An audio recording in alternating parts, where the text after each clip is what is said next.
In this video, I'm going to show you how to fix the 429 Gemini error. So in simple terms, this error simply means too many requests, you're being rate limited. And it is not a bug on your end most of the time. It's Gemini or its API telling you to slow down.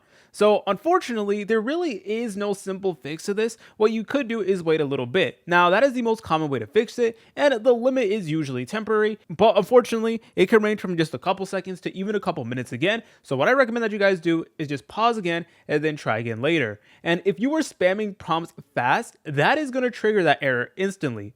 And what you could also do is you could go ahead and reload the Gemini page, and that is going to restart your session. And if that doesn't work, what you could always do is you could log out of your account and then log back in, or restart your browser or your app.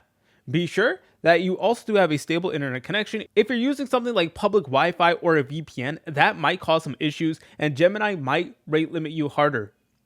So if you're able to, go ahead and turn off any VPNs and switch networks. So you can switch from like Wi-Fi to a mobile hotspot, and then you should be good to go. And sometimes Gemini is just down. So that is another option that you guys have. So always go ahead and look up and see if Gemini is down, because what could be happening is that Gemini just as an entire service is going down. Unfortunately, that is just the way it is with some of these AI services. They consistently go down, and it's very annoying. This also does happen with Grok AI a lot of the time.